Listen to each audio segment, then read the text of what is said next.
You left me, she shouted. You drove away and left me crying in the yard. He was there for me when you were gone. You went to him because you were upset that I left you, and the reason I left you is because you cheated on me with him. It was like the old joke about the kid on trial for killing his parents and asking the judge to take pity on the poor orphan. Yes, but it's over with him. I'm not seeing him now, she said. So if I get in my car and drive around the neighborhood, I won't see him 2 streets away, sitting in the car with my mother. Kate's eyes widened as she realized I wasn't buying her nonsense. I stood up and said, Kate, find a lawyer and give him the information about Terry. You can marry that, and I can move on with my life. We'll see each other at weddings and funerals and eventually disappear from each other's lives forever. You'll just be the man I was once married to. She looked at me in horror, she turned pale as paper. No, no, no, I can't, never see you. Kate began to sob. She wrapped her arms around her upper body and began to rock back and forth, humming, no, no, no, no, no, no, no, no, no. We've still got space in the freezer, so I'm thinking of swinging by Kroger for some stuffing, I mentioned, glancing at Kate, my partner of 2 decades, as she leaned out of the window of our 40-foot luxury van. This could very well be our final camping trip as a family. In 6 weeks, our daughters will be embarking on their freshman year at the University of Texas at Austin, and everyone's eagerly anticipating this getaway. Lately, Kate seemed somewhat distant, and I saw this trip as an opportunity to reconnect. Our daughters would have the chance to roam and explore together, and I hoped for some quality time with my wife, something that had been lacking lately. It shouldn't take more than 30 minutes, so it won't disrupt our plans, I assured. With no strict schedule to adhere to, we had allowed ourselves ample time to travel from Fort Worth to Amarillo by mid-afternoon. I was busy loading luggage into the exterior compartment of our spacious van. Everything we might need for tonight was already stowed away inside. Meanwhile, Taylor and Kendall, our 18-year-old twins, lounged in the van's living area, engrossed in their phones. A month away from their friends might as well be an eternity for teenagers. During these vacations, friendships would form, unravel, and then rekindle.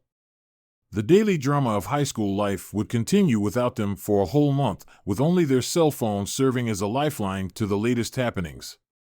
We had our Toyota Highlander in tow and were able to tour, leaving the van at various campgrounds as a base. Hopefully, these adventures will take their minds off the momentous events they missed. Okay, I'll make a list to get in and out as quickly as possible. She pursed her lips and made a kissing sound. Love you, baby, she said and turned away from the window. This morning, she was wearing black yoga pants, a black tank top, and white tennis shoes. Her blonde hair was pulled back into a ponytail, and she was wearing only natural lip gloss. At 180 centimeters tall, she was naturally thin, and her breasts were in proportion to her body.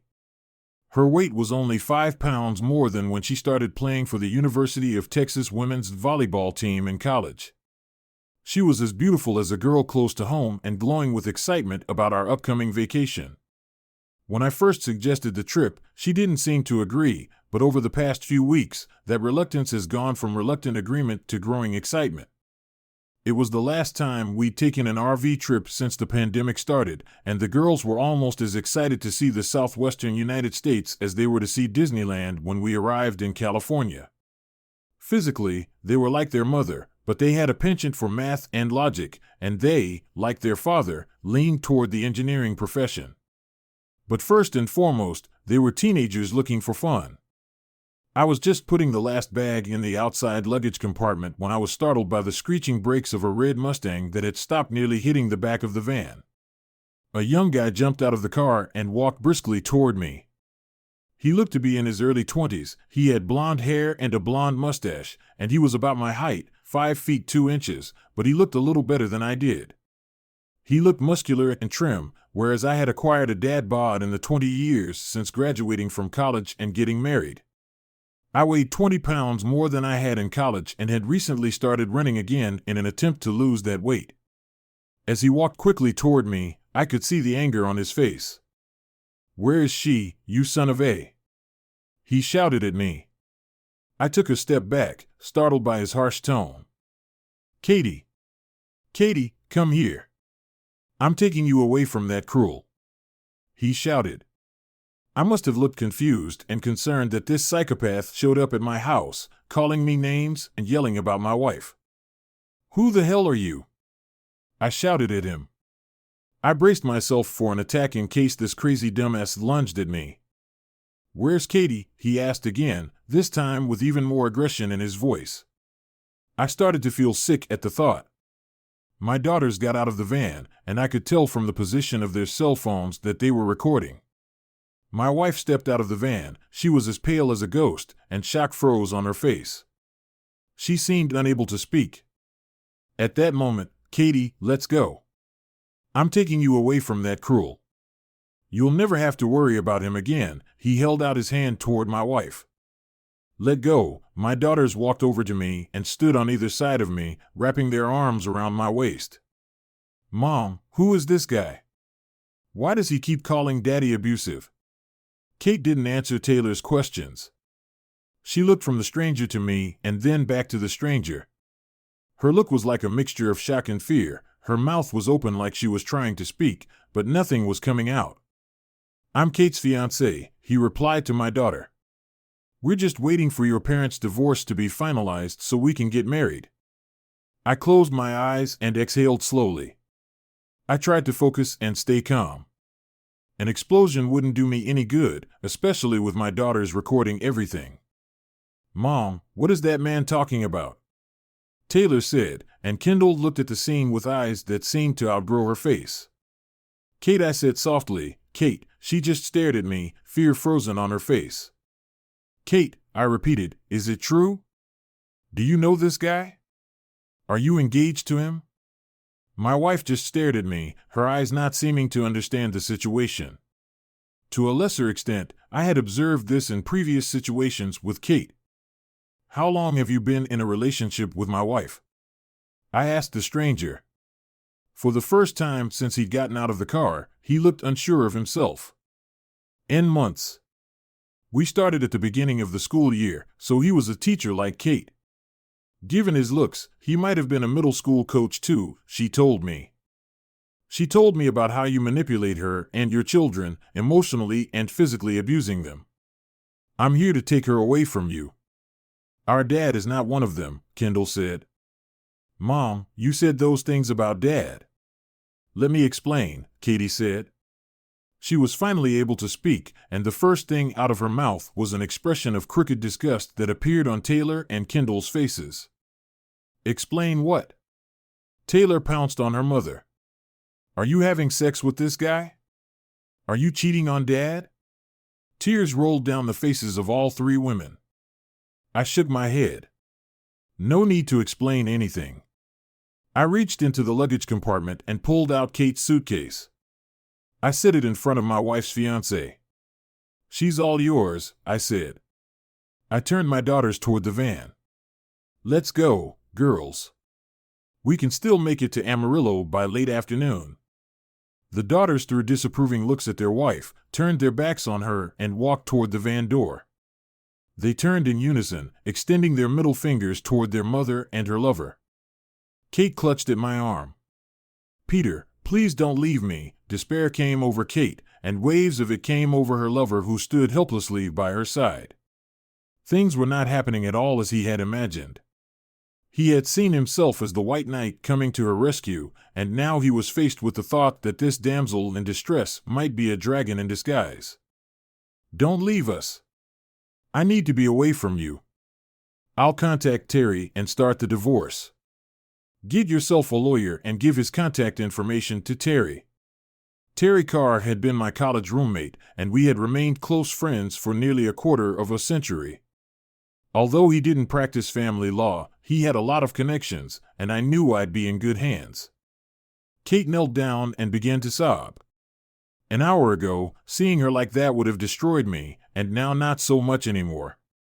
The daughters sat down, and I pulled the van away from the curb. In the mirror, I saw Kate cover her face with her hands, and her boyfriend awkwardly put a hand on her shoulder as he watched the van pull away. The drive from Fort Worth, Texas, to Amarillo, Texas, on State Highway 287 is about as boring a drive as you'll find anywhere in the United States, miles of emptiness until you hit the void that is Falls.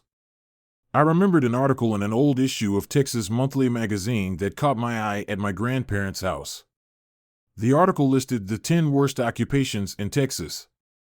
In 9th place, chicken sexologist, a person who probes chicks to determine their sex, number 10 being a resident of Wichita Falls, Texas. We didn't make a stop in Wichita Falls.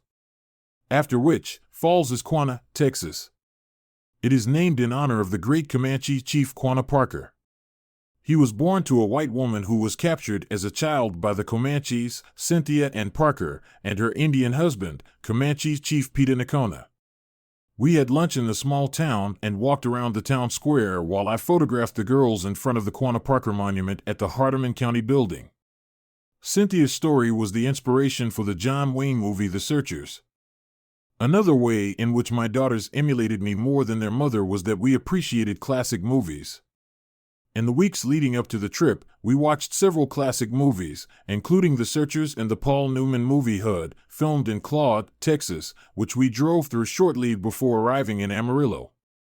All three of them turned off their phones as we drove away.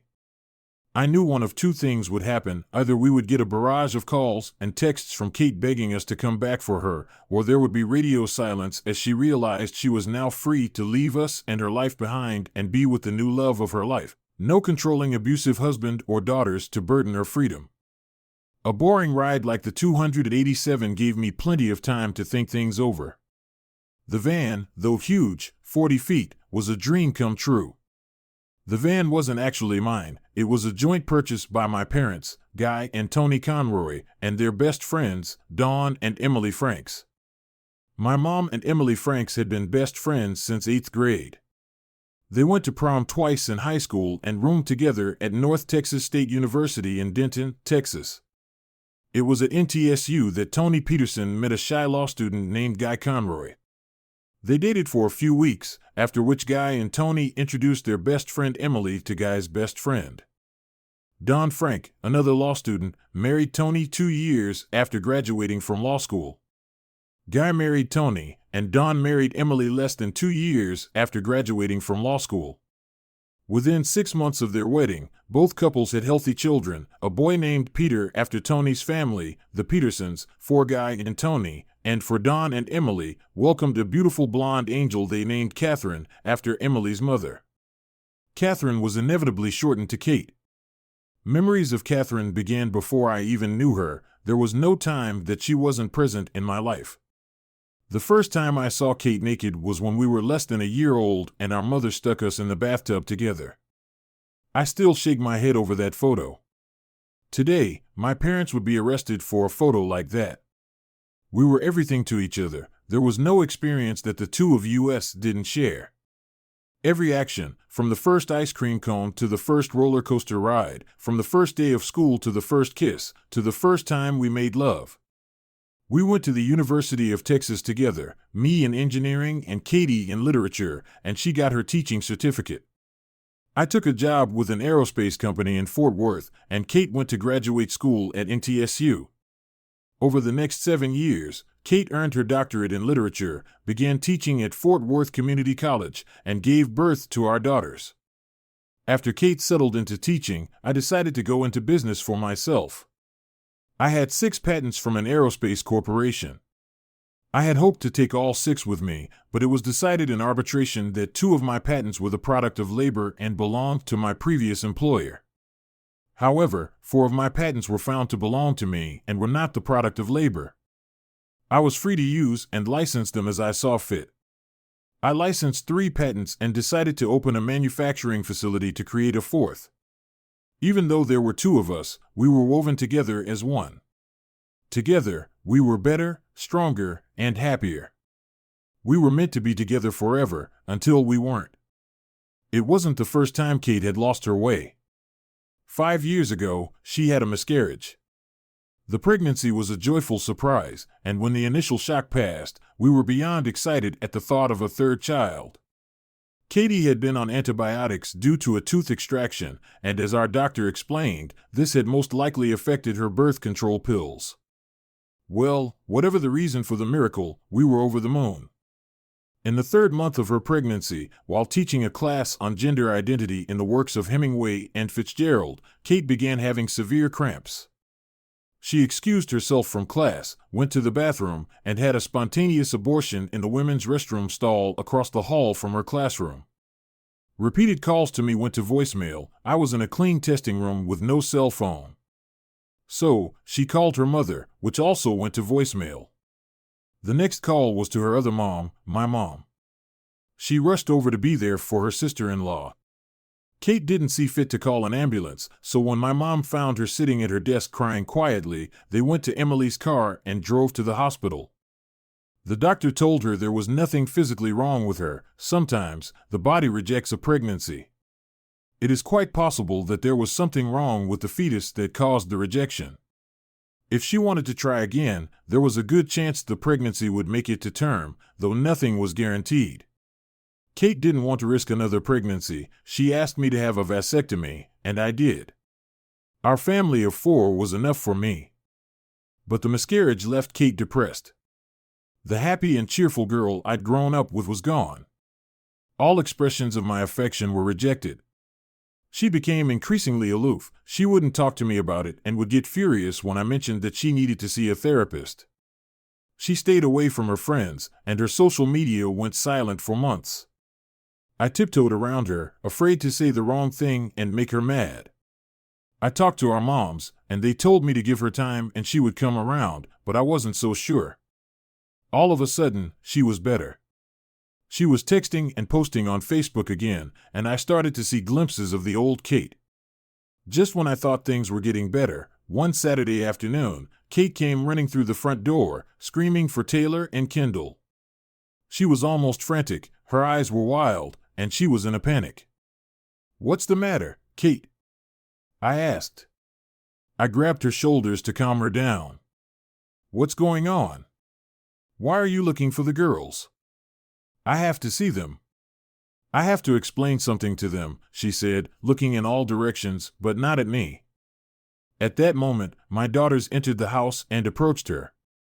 "Have you told him yet?" asked Taylor. "Of course not," Kendall said. "Otherwise, Daddy would get mad and yell at her. Girls, let's talk about this in your room. This has nothing to do with your father. I don't know what you think you saw, but you're wrong." They both looked at Kate incredulously, then turned to me. We were leaving the movie theater at the mall. We walked past the line to get tickets for the new Maria Montoya movie, and what did we see? Our mom making out with some jerk in public at the damn mall. I looked at Kate, frowning deeply. "Kate, what's going on? Are you cheating on me?" She burst into tears as she stood in the kitchen. "She saw us watching her," Kendall said. "She ran after us, but we ran into an Angstrom store and lost sight of her. We came home to tell you what we saw before she could lie to you about it." "You're having an affair," I stated emphatically. No, I'm not cheating on you or having an affair," she said, unable to look me in the eye. "Who is he?" I demanded. "He's just a friend," she replied.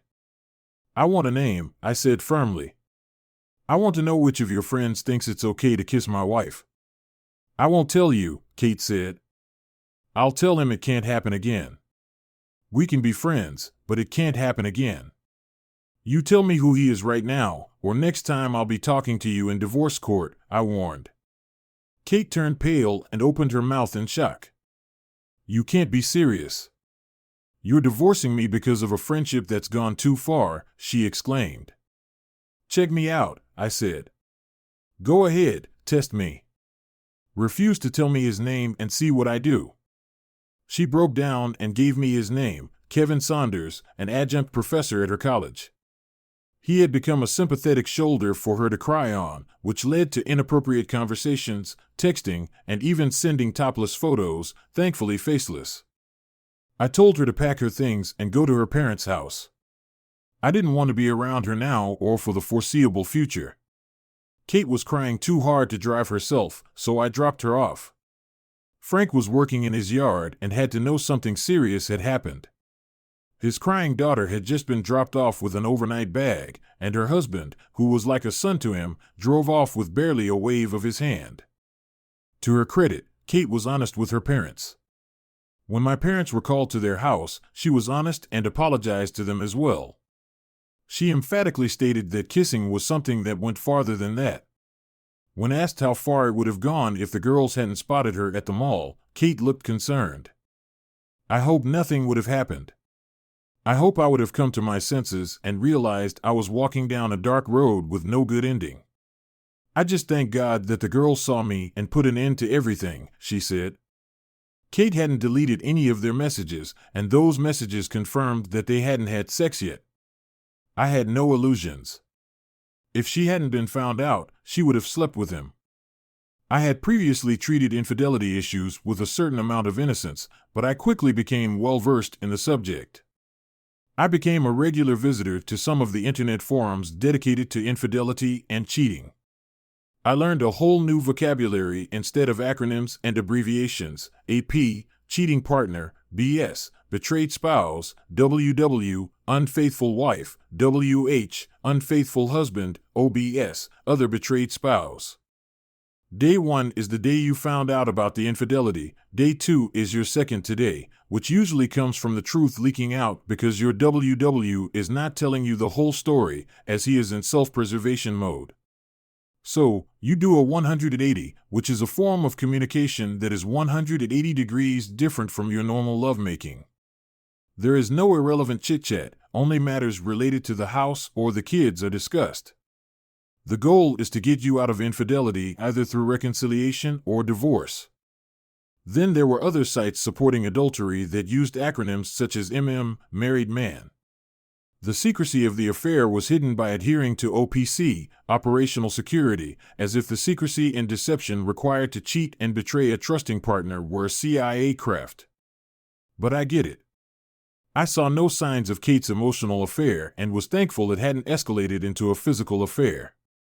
I remembered that a few weeks before D-Day, she started turning her phone away from me when she texted. She was also taking the phone into the bathroom with her and sleeping with the phone under her pillow. Now, all of these signs are obvious, but when you love and trust someone, you become easy prey. The result of her little adventure was that I insisted she keep her job. If she wanted to teach, she could teach middle school or high school. She also agreed to complete transparency of all electronic devices, no codes, no communication apps other than Apple's native texting app, no deleting text, location always on. I provided her with an old iPhone so she could log into all her apps and keep track of them. I kept that phone and put my own password on it. If there was any cheating, I would divorce her without hesitation. She agreed to everything, and gradually I began to trust her. I began to monitor the order of our marriage by checking the cloned iPhone several times a day for messages, calls, and location. Once a day, I logged into her Apple App Store account to check for downloaded apps that could be used for cheating, not just dating or social networking apps, but harmless games with internal messaging capabilities. I checked phone bills and compared the data used to what the cloned phone showed. She also began teaching at the high school. She was the only teacher at the school with a doctorate, and having Dr. Catherine Conroy on the faculty was prestigious for the school. Kate hoped to teach at a university someday. She thought she could teach a couple of courses a semester and use her office hours to work on her novel. An emotional affair blew it all out of proportion, and while she realized that her actions were the reason, she became a full-time high school teacher with very little opportunity to write a novel. She was also resentful of me for forcing it on her. We were trying to deal with her resentment and the aftermath of her novel when, 18 months later, we received the devastating news: cancer. During a routine self-examination, Kate discovered a small lump in her right breast. Since it was small, she was not overly concerned about the lump, but scheduled a mammogram and consultation anyway. The mammogram resulted in a biopsy, which led to a diagnosis of breast cancer. Both Kate's mother and grandmother underwent mastectomies as a result of a breast cancer diagnosis. In her grandmother's case, the surgery was done too late, and she passed away as a result. Kate's mother, Emily, made the decision to have her breast removed after her mother was diagnosed and after testing revealed that she was also a carrier of the BRCA1 gene that causes breast cancer. Testing showed that Kate is not a carrier of the gene, so she did not plan to have her breast removed, as a lumpectomy would have sufficed. The diagnosis, however, shook her to the core. Kate was very proud of her body and her breasts. Even after nursing 2 children, her breasts remained firm without the slightest hint of sagging or stretch marks. The thought of having her breasts surgically removed plunged Kate into a depressive state from which she could hardly get out. She was aloof and unhappy with me and our girls. The slightest displeasure caused her to react in a way completely out of proportion to the offense. This went on for months until one day she woke up and started being the Kate we love. It triggered memories of what happened after the miscarriage. Depression was replaced by a sudden return to normalcy. I hadn't looked at the cloned iPhone in months, but I pulled it out of the drawer, charged it, and prepared for the worst. And this is what I discovered: nothing. No messages to unknown numbers, no photos or videos had been sent to someone else, no questionable apps downloaded or used, no questionable search history. It seemed that with the help of advice and willpower, Kate was back. Of course, now I realize I was fooling myself. In fact, I taught her to be a better liar. I had searched for cell phones several times in the past. Coat pockets pushed into the far corner of the closet were searched, shoe boxes and shoes were checked, nothing. And nothing. I checked under the seats of her car, the glove compartment, the console, and the trunk, every place to hide a cell phone. I checked. The only place I couldn't check was her classroom at school. If she hid her phone at school, there was no way to find it. Kate didn't use her cell phone or computer for me to see or access. As diligent as I was, and as well-versed in infidelity as I was truly dumbfounded when her lover showed up at our house. The drive from Quanah, Texas, to Amarillo was a quiet one. We were all immersed in our own thoughts about what happened this morning. The girls knew we were going through a divorce. They had caught their mother cheating during her first affair and begged us to fix the marriage. The second infidelity was much worse than the first. It lasted longer, was sexual, and resulted in Kate falling in love with her fiancé. God, just thinking about it made me furious. The fact that she had obviously lied to him about our relationship hit me so deep I could barely think about it. Not only was she talking about me to someone, but she lied about me in the process. I am a lot of things, but I don't abuse and never have, physically or mentally. We didn't actually stop in Amarillo. Our plans were to stop at Palo Duro Canyon State Park. Palo Duro is the second largest canyon in the United States, the largest being the Grand Canyon. We planned to stop at the park for a couple of days and then continue west on I-40, which covers much of old Route 66, through Tucumcari, New Mexico, to Albuquerque, with stops north to Santa Fe and then back south through Indian Pueblo to get to Flagstaff, Arizona. From Flagstaff, we traveled north to Las Vegas for 3 days and then continued west to Los Angeles. We planned to spend a week in Los Angeles visiting Disneyland, Universal Studios, and all the other tourist spots in LA and Hollywood. From Los Angeles, we were going to head north on the Pacific Coast Highway to San Francisco.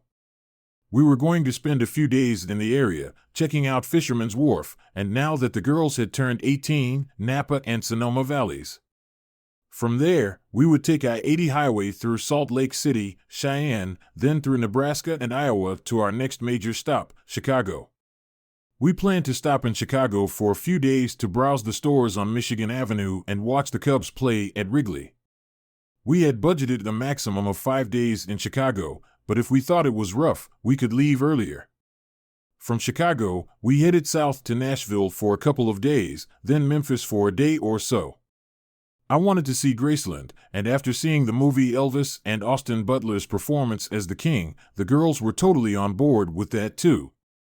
After Memphis, we continued southwest through Arkansas and back to our starting point of Fort Worth, Texas. It was an epic month-long road trip that the four of us will remember for a lifetime. As the saying goes, man plans and God laughs. Kate and I were in Palo Duro Canyon as kids. It was on a joint family vacation, which pretty much describes all of our vacations. We toured the canyon and hiked up various hiking trails, including the lighthouse, an iconic rock outcropping that is the most famous symbol of the canyon. We also saw the musical Texas in the canyon's outdoor amphitheater. This was the first live musical we had seen, and we were blown away. This show is a singing and dancing story about the early pioneers of the Texas Hill Country that culminated in a fireworks show at the end. After seeing this show at an early age, Kate and I developed a love for musical theater that has persisted to this day. The twins learned to love theater because of us, and they both participated in high school musicals. Fortunately, they sang like their mother, not me. After hooking up the van, we decided it was too late for hiking, so I grilled some hot dogs and opened a container of potato salad. I allowed the girls to have either one glass of wine or one glass of beer at dinner, but only at home or with their parents. They both chose the wine and looked at me with a grim expression. "I think that means divorce," Taylor said. She looked at me with tears in her eyes. "Why would she do that to you?" "To us? And why would she lie about you?" "She told that guy that you're cruel, Daddy." "You're the best man I've ever met," added Kendall. "I doubt my mom could tell me why she lied," Taylor said. I took a sip of my beer before answering. "You're right, T. I doubt she can explain it, but I can." I hesitated for a minute before finishing my thoughts, but decided that the twins are 18 now, and I can have adult conversations with them. They're adults, and I'll talk to them like adults. No one wants to be the villain in their own story. There's such a thing as a victim triangle. There has to be a victim, a rescuer, and a stalker. Cheating and betraying me goes against your mother's core beliefs. She considers herself a good and moral person. To justify her actions to herself, she needs to make me the villain, not herself. If she is the victim, then I am the stalker, and her boyfriend or fiancé or whatever she calls him is the rescuer. Your mother knows I am a loving, loyal partner who has forgiven her in the past. She has to portray me as controlling, abusive, and manipulative so that the villain is me and not her. Like I said, no one wants to be the villain in their own story. A thoughtful expression appeared on the girls' faces. Taylor nodded her head. "For Mommy to be Snow White and to be a prince, you have to be, what? A gamekeeper? An evil queen?" I nodded. "One of them, both of them. I don't know for sure, but soon it won't be my problem." I pulled my iPhone out of my pocket. "I'm going to check my messages, girls. Step back in case this thing blows up." They both chuckled and pulled out their phones as well. When my phone turned on, it hummed, buzzed, and lit up as messages, missed calls, and voicemails poured in. I should have immediately blocked Kate before leaving Fort Worth, but I hadn't, and now I was paying the price for it. I quickly corrected that oversight. I also deleted her messages and voicemails. What remained were a few messages from my mother, Kate's mom, and her father. Oddly, there were none from my father. Mom's messages started with a concerned tone and then became more and more irritated. "Mama Pete, call me immediately. I'm worried." "Mom, Pete, call me back, it's very important." "Peter, I need you to call me right now, Mama." "Damn it, Peter, you've got to stop this nonsense and call me, Mama." "Damn you, Peter, you better damn call me right away if you know what's good for you, Mama." "Okay, so this is how you want to play it?" "It's not going to end well for you, I promise you." Wow, I thought. I wonder what her voice messages sound like. The response was the same as her messages, only increasingly angry and belligerent. Her first voicemail message had set the tone, and they got worse from there. "Mom, Peter, your wife is hysterical. You need to fix this right now. So, she made a mistake.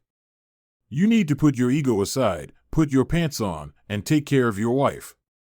Mom, Peter, I'm ashamed to call you my son. You left your crying wife with a stranger and went on vacation. You are pathetic, and I am ashamed that I carried you for 9 months. I put them on speakerphone so the twins could hear them. To say they were shocked is an understatement. They were shocked and upset. I can't believe Mimi said those horrible things to you, said Taylor.